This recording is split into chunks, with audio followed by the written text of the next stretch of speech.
Well, good evening. How y'all doing? Good evening. I Oh my so goodness. love that opening. It brings me down, and I continue to say I was listening to our last episode earlier today, and I know the people in podcast world can't see it, but it's so cute. So I It like is. it. I love it. Well, for those of you that are tuning in, whether however you're listening to this or watching this, welcome. Good evening. I hope that you're just relaxing, and this is very casual. We're just talking about some real life stuff going on, and trauma, and just trying to break those cycles. And so, if you don't know, my name is Bianca Goolsby, and I'm so excited to introduce the co-host here, Kimberlyn. We also have a guest that Kimberlyn will introduce. But yeah, Kimberlyn, let's catch up really quick. How have you been since our last episode? I have been better. How about that? So last time that we talked, I talked about my journey in trying to find a relatable mental health counselor. And I am glad to report I've been successful in my mission twice times over. So super excited about that. And we reviewed the Dark Beauty website last time. So if y'all missed that, go back and check that out because they're a mental health resource that provides free mental health care for women of color. So like I feel like I'm winning on those sites. So yes, I'm a lot better. And to those of you who are new to our space, possibly, my name is Kimberlyn. I'm the co-host here, and I wear a lot of hats. The main one of those is being an educator, but I also do podcasts and talk shows, and I'm an author and an actor and a model and like all of these things, right? But super excited to be here as a co-host on The Whole Child. And I do want to go ahead and give our guest an opportunity to introduce herself. So she is like loyal, one of our squad members, if you will. We pulled her out of the comments and out of the shadows to come hang out with us today. So Andrea, introduce yourself to the people, let them know a little bit about you, and then we'll kind of jump into what we're talking about today. Yeah, sounds good. My name's Andrea Williams. I am a part of Teaching for the Culture Squad. I which Your audio went out. Okay, there you go. Can you hear me now? Yeah, we got you. So I'm a former school counselor for 12 years and transitioning into being an educational consultant. So that's been interesting. I'm the owner of Cultivated Academy, which I have privatized school counseling services for students of color. So I really focus on the socio-emotional development, career development, and academic development of students. And I'll be launching really soon, taking new students really soon to work with them. I also write grants. Do educational consult with ed tech companies. I just do a lot of stuff since leaving the school district, which is my biggest accomplishment to date. And I'm excited to be here and talk about racial trauma and the social emotional effects it has on students. Yeah, so we are some multi-passionate people up in this piece. So I really appreciate that. We think it's always important for people to know that we didn't just go find somebody on the corner and be like, hey, come be on the show, right? So it's important for people to know that you're credentialed, that you're out here working, that you're connected, and that you know what you're talking about, right? So on that, Bianca, what's the name of our show today? Oh my goodness. So first of all, this is episode 16. It is. Kimberlyn, 16 episodes? We've done 16 episodes? Oh my know. Okay, so the title is Melodies of Childhood Trauma. The Cycle Continues. Yeah. So for any of you all, today is March 16th, right? Just for the historian's sake, right? So any of you all that have been paying attention to the news, pop culture, and what have you, there's a lot that's going on and a lot that's going around. And we wanted to take some time to unpack just one of the situations that's happening because it's directly related to what we talk about here on The Whole Child. And that is the situation that is going on, I guess it's still ongoing, with Kirk Franklin and his son. So, just a little bit of context for those who may not necessarily be in the thick of it. But Kirk Franklin has an older son. He is in his early 30s, so 32, 33 years old or so. They have a very strained and estranged relationship. Thank you, Bianca. Just put some info in the comments for y'all to go ahead on and click on that if you want to get some more background. But basically, they don't see eye to eye.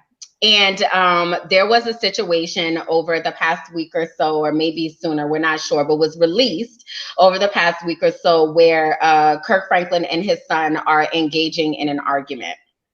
And in that argument, Kirk Franklin, so you know, Kirk Franklin, the Prince of Gospel, Kirk Franklin, worship leader, Kirk Franklin, pastor, you know, evangelist, prophet, Kirk Franklin, Melodies from Heaven, Kirk Franklin, and you know, Stomp and whatnot, Kirk Franklin, that Kirk Franklin. There was a, I'm just making sure people know which Kirk Franklin we're talking about. So at any rate, he and his son got into a heated exchange. And during that exchange, Kirk was recorded, his son recorded the exchange, cussing at his son. So calling him a effing N-word, just telling him he gonna put his foot in his behind, just really enraged, right? So his son recorded the interaction, leaked it to the media. So now it's all over the media and people are weighing in.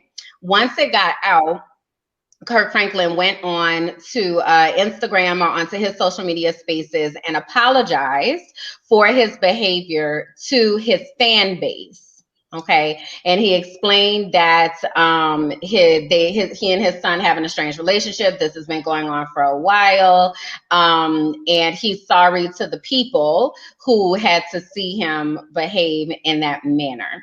So that's kind of all the information we have at this point. So we want to kind of unpack that. And I know prior to us coming on, Bianca, you were saying that this isn't the first type of situation with them. No. So the article that I shared, and I'll actually share it on the screen so that people can actually see it as well. But this article here that I shared with you, it actually talks about an incident that happened in 2018. And in 2018, he actually posted on Instagram that his father, we're talking about Kirk Franklin, had tried to kill him. And so that post was deleted from Instagram. Of course, there's receipts everywhere of that incident. So it's very clear that they've had this going for a long time. Yeah, and I just saw in there it said that they've been estranged for 14 years, right? So that is a significant amount of time, and we're not really privy to what has caused that. But what we kind of wanted to kind of talk about today is what may have caused this interaction that we saw. So first things first, did you see the video? And what were your immediate reactions to the video? So whoever wants to start, just kind of share your high level, whether you saw it, and then what was your reaction? Oh my gosh. I saw it kind of late, actually, to be honest. But I think for me, no judgment to Kurt. I mean, we've all been there. But in talking to you about this show, I think, yes, we have to have a conversation as a community on why we so readily accepted that this was normalized. Mm-hmm. I think for me, when I watched it, I was more concerned about the intention of it being posted on social media. It wasn't the full clip, so it wasn't the full context of it. So I was really concerned about why it was certain parts that were cut and if that was intentionally done. And so I've always wondered about like why is it someone's intention to post something on social media? So my commentary wasn't really about the incident itself, but it was more about how it ended up where everyone else saw it and why do people feel that they need to address something that's out here when it should have never been up here in the first place. And that's just kind of where I was at with that. Yeah, I kind of had a similar reaction when I first saw it. I wasn't surprised per se, right? So having grown up in church, having had access to Yeah. the behind the scenes of church, right? I recognize that just because someone is a Christian doesn't mean that they don't curse, doesn't mean that they don't lose their temper, like, you know, that is a thing. So I wasn't really surprised by that. I was definitely intrigued by why it got posted and why it was recorded. And then I immediately started to think about what's going on under the surface. So Yeah. I feel like I often jump to what was the root of this, right? Because if this were a healthy relationship, I don't think that communication would have looked that way. So I then started become very interested in the story behind the story. And we talk a lot about that, like of how behaviors manifest with children or with people. It doesn't just come out the blue. Like there's a story behind the story. So that's what kind of made me think about, we need to get somebody on here to talk to the trauma that might be happening behind the scenes that caused all of this. And that's kind of how we pulled Andrea into this. So Andrea, not to put you on the spot, but to talk to us a little bit about, and mind you, let me say this, that we're not coming from a place of judging anyone, right? Everyone is human in this situation, and everyone makes mistakes, right? So we're not coming from that place, so don't want anybody to feel as if we're talking about you or being judged. But we do want to be able to look at this with a critical eye, especially thinking about the way that trauma manifests, particularly with our kids, and the trauma that we have that's unresolved that manifests in our kids. Okay, so having said that, Andrea, can you talk to us about what might be present here that caused this whole interaction, like from your professional viewpoint? What do you see? Right. So in addition to my many hats, I am a researcher and a doctoral student at University of South Florida, and I study resilience. And part of studying resilience is studying adverse factors that lead students to have resilience. So epigenetics is really an interesting thing. So it's kind of science way of explaining what we know in the spiritual realm as being generational curses, right? So on the science side of things, scientists are saying that behaviors, environments actually impede your DNA sequence. So it causes your genetic makeup to kind of be altered based on things such as trauma. Trauma is the biggest study they conducted to talk about epigenetics and how these genetic markers are passed down genetically from parent to child. One of the biggest studies was post 9/11. So after 9/11, women who got pregnant after 9/11 or who were pregnant during 9/11 actually who lived in New York at the time, their children were studied for effects of PTSD. What they found was that PTSD and the trauma for 9/11 were present in these babies and these young children who had not even been present or born during the time of 9/11. So that was really what got scientists to really hop on what is epigenetics and how is trauma generational because of DNA sequence. So in a nutshell, it doesn't affect your actual DNA makeup, but how your body responds to certain stimuli. So the 9/11 infants or children, they would respond to blast and loud sound, and having trauma from it, not having had ever been in a 9/11 during that time. So I think with generational curses such as racial trauma and any type of trauma such as abuse, and in Kurt's case, verbal abuse is passed down. So we see he's even having this reaction to adult child who we didn't hear the first part of the conversation, right? So this adult child could have very well had the same language and same tone as Kurt was, and he could have been matching the vibe. But again, that was a learned behavior that he obviously learned from his father, who may have learned from his father. We don't know how far back it goes, but it could go back generations. And for racial trauma, and then for us to normalize it in the Black community as a thing, like, oh, that's so normal, that's that's how Christians are. We know how it is behind the scenes in church. Makes it such a generational thing for in our community that we accept it and then it's normalized. That we're not talking about that it's trauma because it's so normalized it doesn't look like trauma. Right. Yeah, and that word normal, I feel like I fight that word every single day because normal is so subjective, right? And it really depends on someone else's context of what is considered normal in one space versus what is considered normal in another space, right? So when you talk about the normalizing, and let me say this, I appreciate you making the link between the church lingo and science, because sometimes I feel like we discount what we talk about within church or within Christianity, though there is scientific evidence to prove it. So I appreciate you delivering both of those sides. As a scientist, I respect science, but everybody doesn't, right? So thank you for for making that connection to these generational curses. So I guess I have a question, like raise your hand or say I if you were ever cursed out by your parents. Yeah, often. Raise your hand or say I if you ever witnessed one of your friends getting cussed out by their parents. Raise your hand or say I if you have ever witnessed someone who was a pastor or someone in the church who was cussing at their kids or cussing towards someone else. Right.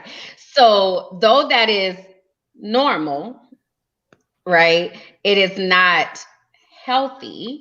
And I think it's really time to kind of shift the conversation to the impact that this has. So, as a product, and I've been very vocal about my childhood and the type of abuse that I encountered. So, it wasn't just physical abuse. And honestly, when we talk about abuse, and Andrea, you can, kind of speak to this as well. The physical abuse is sometimes the least long lasting of the abuses. It really is that verbal and emotional abuse. Like I can hear my mother this day saying things like, if you don't get your black A, da da da da da, and just calling me all sorts of names, or me feeling like I was never doing anything right enough. And Megan just put in the comments that verbal abuse is just as dangerous as the rest. So can you give us any insight there, Andrea, about the effects of verbal abuse and how that may have been in play or was in play in this situation? Yeah, absolutely. It does linger a long, long time. And for physical abuse, it's more readily identified. So people can go years, obviously generations without even noticing that it's verbal abuse, that it's a form of abuse. So yes, absolutely. And kids especially are not able to vocalize that they're being abused verbally because, like you mentioned, it seems so normal that it's not looked at as unhealthy. So then if you have a kid that has grown up in that environment, how does that then manifest when they become an adult? So we see the repetition of that behavior. So to that point about the generational curses, we see the cycle continuing. So I know I had to unlearn, y'all, my mouth was reckless. You hear me? Reckless. Okay. Like, oh my God. When I was in middle school, my friends used to fight a lot, right? And I was never really a fighter because I didn't want anybody scratching my face and pulling out my hair. But I was a cusser. So I used to cuss them out, honey, for up, down, backwards, forwards, sideways, like, like, oh, honey, listen to me. I was cussing the people. Also, I could go home and do my homework though, because I really wasn't about that life. I really just wanted to go home and do my homework, but they wouldn't stop messing with me, so I had to give them a good tongue lash. Girl, yes. When you're talking about where did I learn that from, I learned it from my mama. Yeah. So I had to unlearn that behavior as an adult. I can remember, God bless my first boyfriend, Lord Jesus. I just used to just, Lord, help me. Thank God for deliverance because I was a mess and I really had to, this was normal to me, right? Yeah. In my house, that's how we communicated. My mama used to cuss me up and down. She used to cuss my stepdad up and down. She cussed my brother in and out, just like that's what she did. So that's how I learned how to communicate. And it wasn't until getting to college that my friends were like, you just gonna keep cussing your boyfriend out? You know what? Do you like them? Do you actually like them? Because you really, really clowning.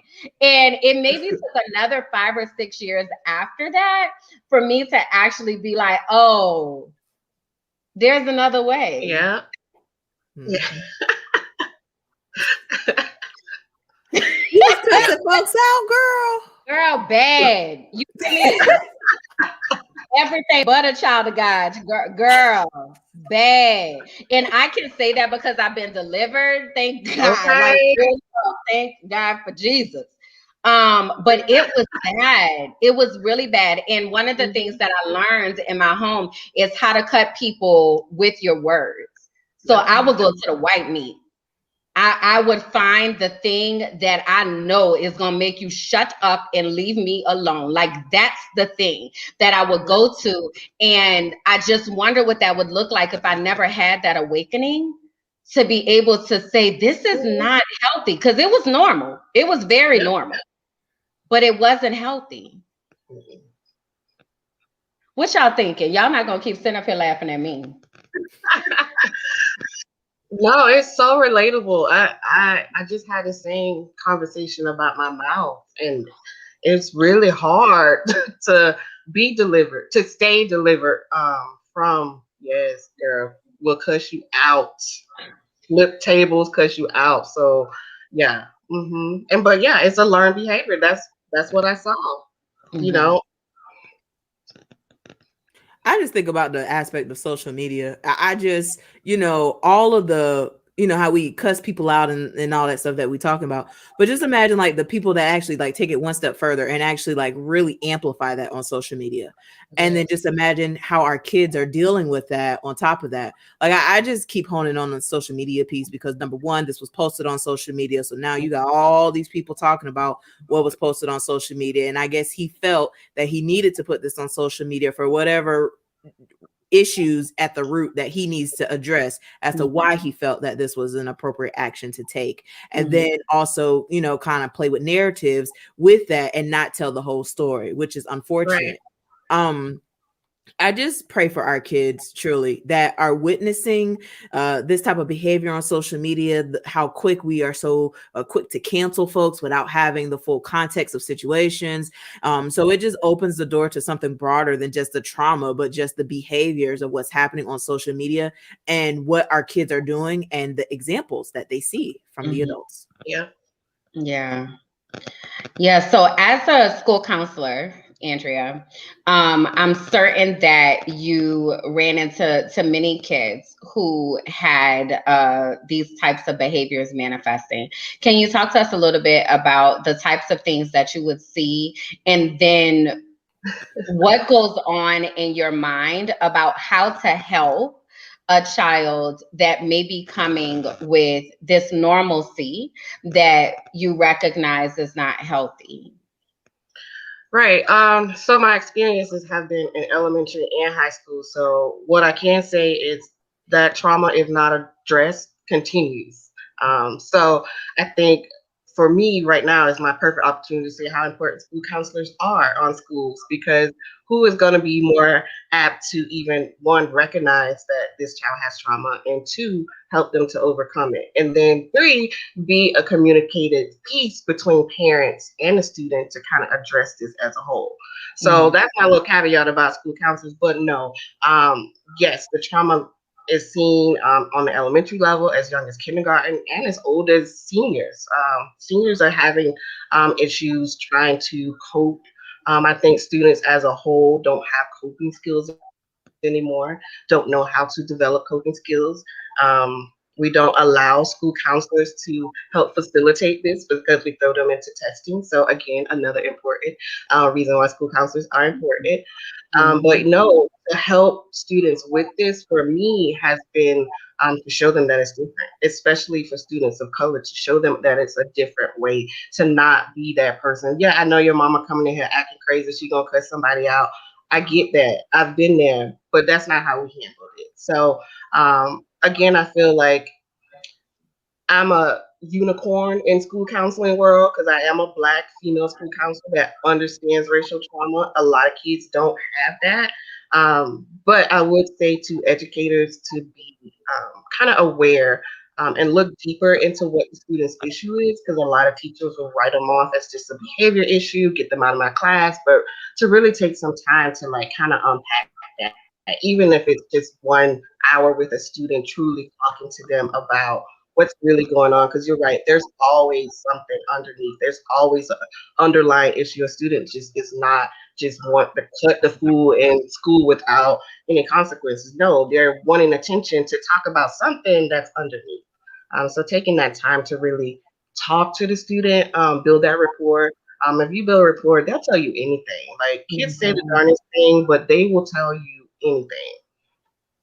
Yeah, shout out to Megan in the comments with trauma informed care. She said it's what happened to you versus what's wrong with you, and that trauma can manifest in a lot of different ways. So let's kind of unpack that a little bit.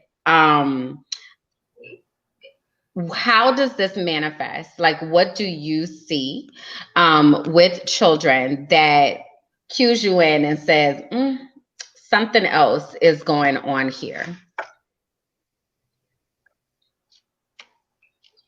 Just the behavior issues in general, especially those kids that are chronic behavior issues, right? You know, the ones that stand out on campus, they're frequent flyers. Child has some type of trauma underneath, whether it's verbal abuse, neglect, whatever it is, I'm confident there's trauma underneath. Because why is the student continuing to act out? But often it's that student that is kicked out of school or wants to, we're trying to expel them, send them to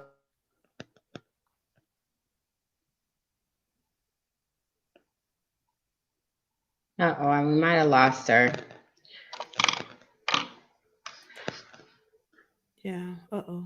So I'll just kind of recap where I think she was going, of where a student might be on that frequent flyer list. And that's the term that we use in Florida a lot, about frequent flyers, or someone who is having those chronic symptoms, and training ourselves to ask those questions about what is happening behind the scenes. You back, Angela? Can you? Lord Jesus, I say Angela. I just looked at that in the comments. Are you back, Andrea? Can you hear us? yes. Okay, go ahead and finish what you were saying. No, yes, just taking the time to listen to the student about what really is going on, taking the time to build that rapport is so important. Yeah. So, Bianca, we've talked about that a lot, of giving students voice and giving them the opportunity to talk. And Andrea was just talking about that relationship and having a genuine relationship with our kids so that they can talk about what is happening, so that we can support them in that. So, what I'm wondering is, for any parents that are listening or people that are responsible for children, what tips can we give them about how to, one, confront what is happening here? So in this situation, let's say we had an opportunity to sit Brother Kirk down, right? What would we share with Brother Kirk about what we witnessed in this situation? I think as a parent, first we would have to really go back to communication styles with brother Kurt to let him know the effects of the trauma. I think most parents don't really realize that it is trauma and that it is something that will be long lasting, not only to their child, but to their whole legacy. And I think once we mention the word legacy, generation, all of those terms really gets parents to be like, okay, let's take a look. I know even for me, once I had a child, it's like, okay, maybe I want to change the generational curses in my family. Not that they may have been good ones or bad ones or whatever it be, but just being able to one recognize that your family has generational curses. I think is a big thing for Black people to admit that there's fault. So Mm. where which is a whole nother story, but that in itself is part of trauma to being able to admit, hey, something's wrong. It's time to do something different. But definitely sharing with Kurt as a parent the lasting effects of what his communication style would do to not only his child but his legacy would be something that I would start with. And can we go back though to you talking about this admitting fault though? Because I like why do we struggle with admitting fault? Yeah, I don't know. I think it's I definitely think that it stems from racial trauma in itself. Black people already have so much against them. I think it's hard for us as Black people to admit that there's fault with Black people. So I think that as a community as a whole, maybe our communication style needs to change in general. Like so many people felt that this was such a normal thing to occur that we've all witnessed it in some way, shape, or form with Black people. So whether it's a parent at a school to a student, or a parent to another faculty member, or just people in the store. On especially on social media, we know Black people are never really shown in a good light. So our students, our kids are always on social media, so they see it. Reality TV doesn't do anything to combat that it's wrong because that's what makes shows good. The fight, the drama, the people cussing people out. It's what sells. It's what's fun, and we as adults we hype it up too. So it's all around a mess. Mhm. And Bianca, I know this is one of your like hallmark things here, especially thinking about the mental charge that we get when we are in these situations with the drama and the fighting and all Mhm. of that kind of stuff. So definitely want to bring you into the space because I know that you've studied that as well. So what are your thoughts on that? It is dopamine, just all around. You get likes, you feel good, you feel validated. You share content, you get validated with likes, and you feel accomplished. And it's just the way that we have moved. And it's Mhm. really unfortunate the way that it's kind of moved.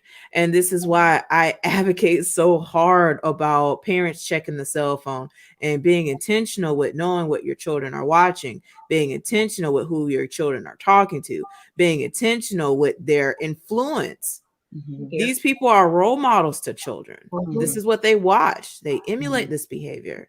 Yeah. So if we're going to get to the root, we have to really examine what our kids are watching too.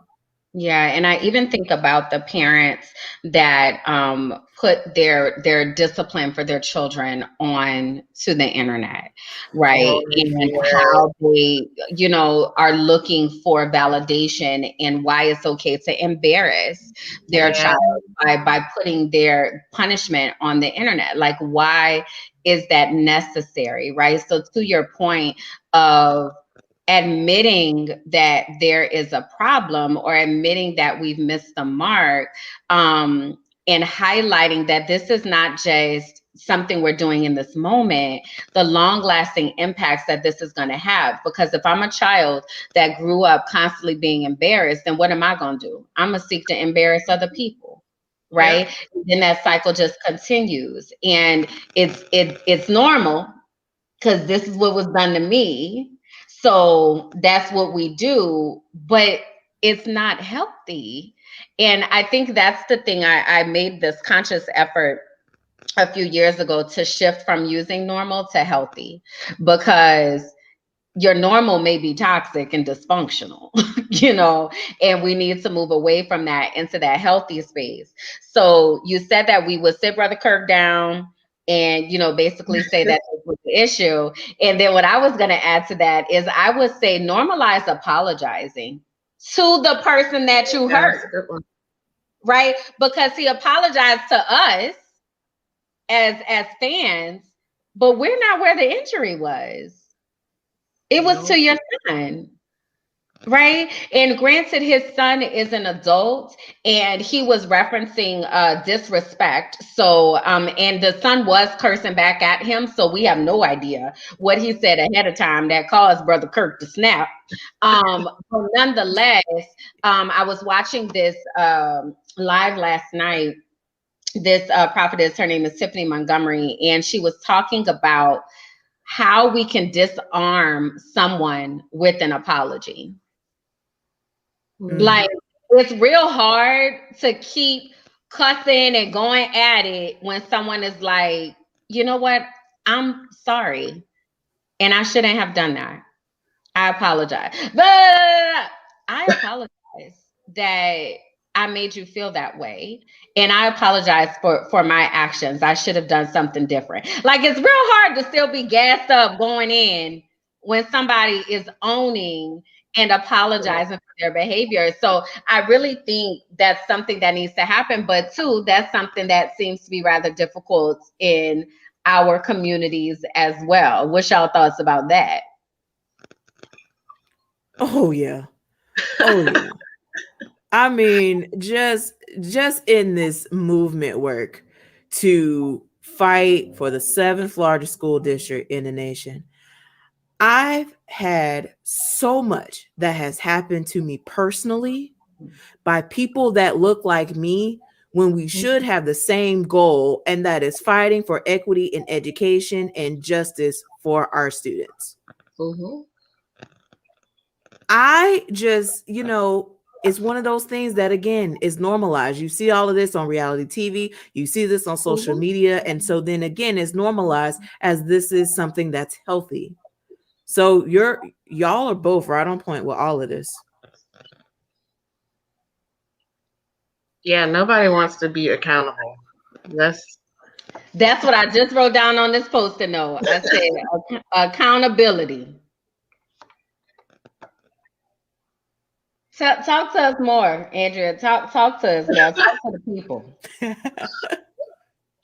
Nobody wants to. Nobody.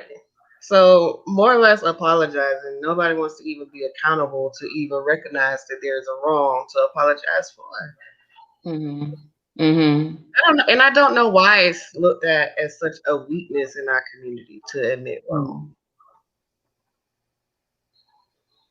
I wonder when you think about, as you were talking about earlier, the fact that there are so many spaces that we exist in where we can do nothing right, that we are committed to maintaining control in these situations where we perceive that, you know, we can do what we want to do because of X, Y, and Z reason, right? So then when it comes time for somebody to bring accountability, we say this all the time, it feels like an attack when we should be inviting accountability so that we are able to do better, right? So I would welcome someone to come to me and say, Kimberland, when you did this, that wasn't okay. Because all I can say is, I apologize. And I can remember, Bianca, I remember a situation with us one time. You called me and you was like, yo, when you did that, bruh, like, no, that wasn't it. And I was like, I am so sorry. Like, that's all I could say. Like, I am so sorry. I promise you I won't do that no more. It was completely unintentional. It wasn't something that I meant to do, but I was so thankful that Bianca felt comfortable to be able to come to me and hold me accountable to say, this, what you did, this is how it made me feel. And because I love her, then I'm like, I don't want to do that anymore. Right? So it seems like we would welcome for someone to say, hey, that missed the mark. right there. But instead we fight it tooth and nail and really die on this sword on this hill, and you're wrong as two left shoes. You're wrong. So I wonder how we move our people towards accountability and towards apologizing for missteps or for perpetuating a cycle of trauma. What do y'all think? How can we help people to embrace this concept?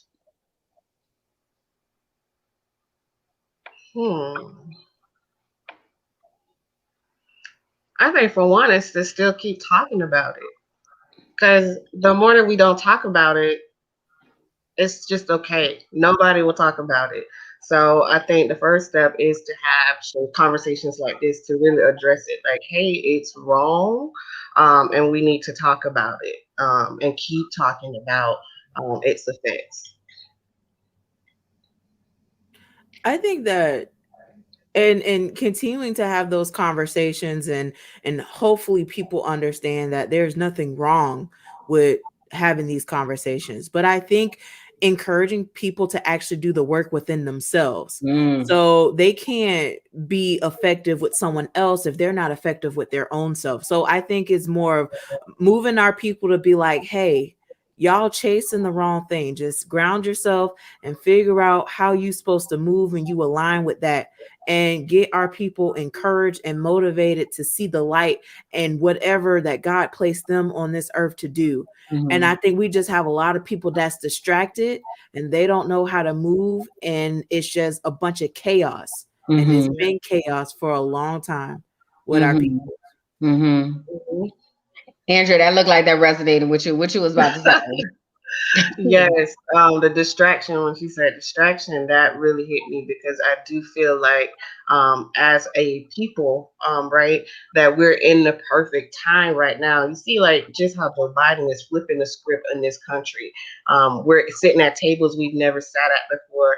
So I feel it's the time to start addressing these issues within our community, because they're just going to keep being like swords put over, and it's just time. Like, Black people are more than capable of moving forward, of progressing, of being able to not keep taking on this oppressive mentality.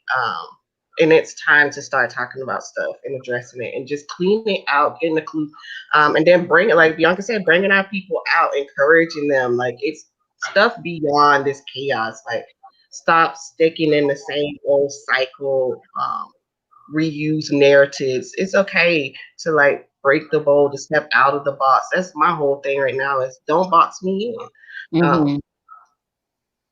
Yeah, and I think about how when you said people don't want to talk about it, how that keeps that trauma protected when we don't talk about it, right? So when we, for instance, if we put this in a context of sexual trauma, for instance, or sexual abuse within a family, and we say, don't you go out there and tell nobody what happened in this house. Now you be quiet and don't you say nothing. Right. And all it does is provides a covering for more dysfunction.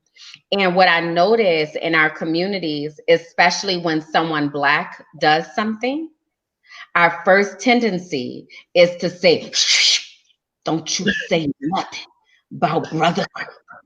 Don't you talk about it. Just you, right? When in fact, if we're going to heal our communities and we're going to break the cycle of trauma, then we have to talk about it.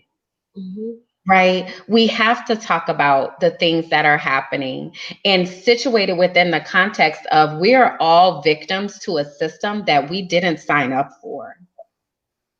Like, we didn't sign up to be in this oppressive state and to walk through the world with weaponized skin and weaponized existence just because we're breathing. So having all of that pressed down, and now your kid does something and you done lost it on your kid, who it may not have even been as serious, but because of everything else that we're bringing with us, now we're attacking the child who is innocent in this situation and never asked to be here. And we don't want to talk about it. we just want to continue on with it. And all it does is takes it into the next generation, because we're teaching a child not to apologize, not to recognize, not to seek help, not to do that critical examination, or to spend some time in metacognitive reflection to think about, why did I just snap so hard? The baby just said good morning. Like, why did I snap so hard just now? Is it really about them, or what is happening in me? So then that takes me back to thinking about what we talked about last time, of having competent mental health counselors and destigmatizing getting mental health support so we can deal with our stuff. Yep. So what would you say, Andrea, to a parent, for instance, you recognize that this is a cycle that's going on and you recognize they need to get help and support. How would you put that to them in a way that they may be able to receive?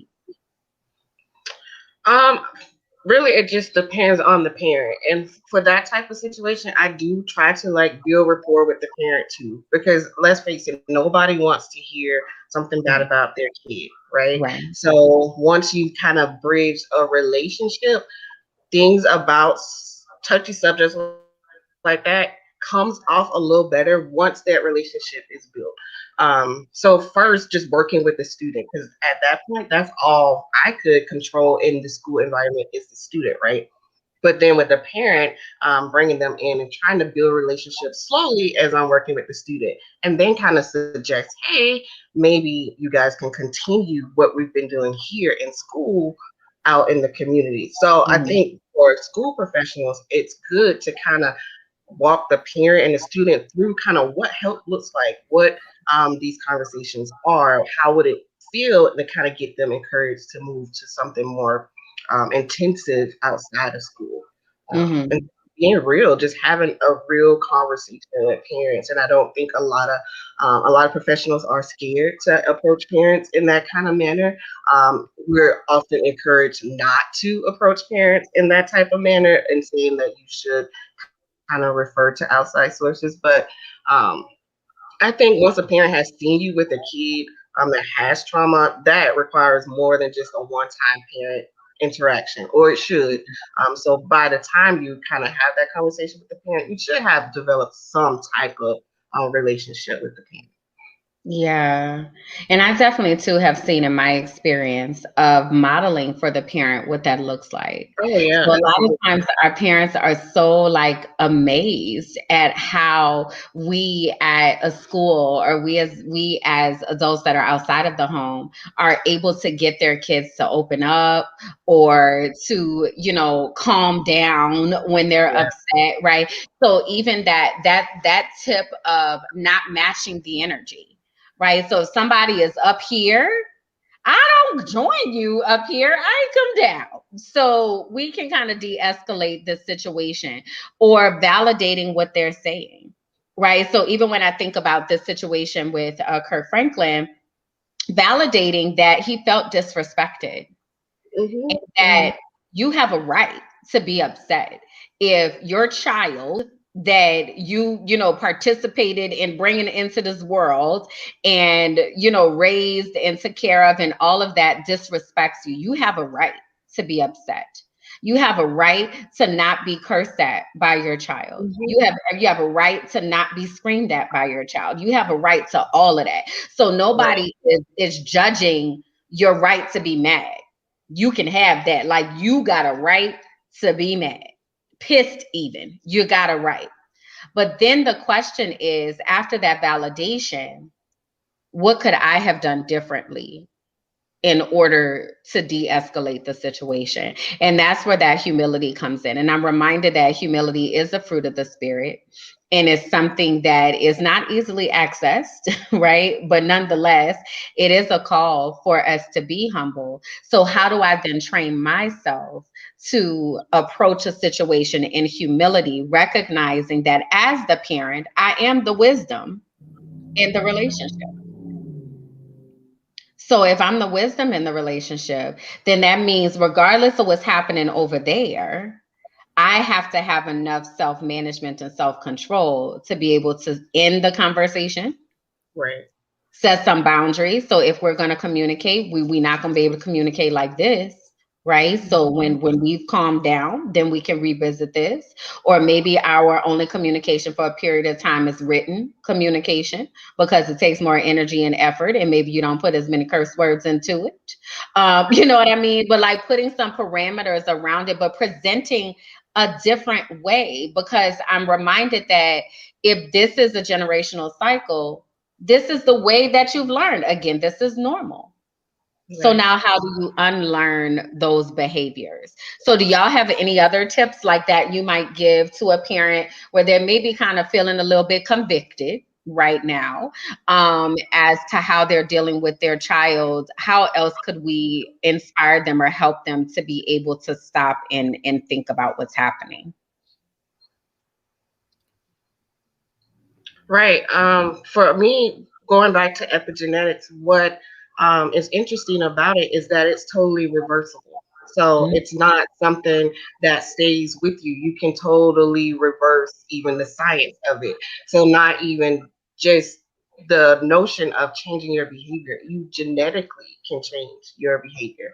You can get rid of those markers and change your whole generation. So I think that's interesting to know, and for parents to know that even in the whole scheme of things, your biological body can change based on the behavior. So if environments and behaviors cause your genetic makeup to change in a negative way, then you change your environments and your behaviors in a positive way, and that affects your next generation. Mm-hmm. Mm-hmm. I think it's just having more conversations and building rapport with your children. I've Hmm. seen a lot of disconnect of parents, and that's due to social media, that's due to technology, where families are not as connected as they once were. It's a superficial connection. You're Mm-hmm. connected through your phone, but have y'all really had deep level conversations to find out about their goals and what drives them, and things Right. that can actually Mm-hmm. move them forward? I just don't really hear a lot of that. So Yeah. I would encourage the parents that it's okay, but I think you need to have conversations with your kids and to learn them and Mm-hmm. to really understand them, because there's a lot of parents that think that they know their child, Mm-hmm. but in actuality they don't know their child at all. Yeah. Yeah, and Megan just put in the comments teaching effective communication skills.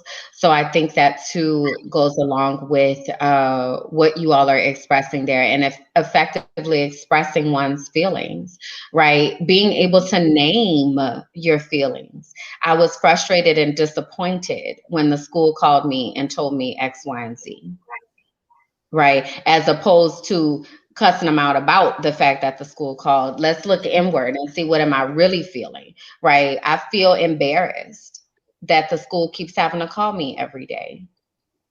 And I know that you know how to behave because you do it at home. So that embarrasses me, right? But having that vulnerability and that humility to approach it as a conversation and a learning moment, as opposed to being reactive, right? And it's going to take practice. Like, we're not trying to pretend like this is easy, because again, these are learned behaviors. I'm 40, right? So that means I got 40 years of stuff that I need to unlearn, right? So it's a process, but I think when we really look through that lens of thinking about our own self-awareness and thinking about legacy, Andrea, you brought that up, like thinking about legacy and the impact that if I can make this change, that this can Hmm. literally not just change my life, it can change my child's life and future generations to come. Because I do believe that people want their kids to do better than they did, Yeah. you know.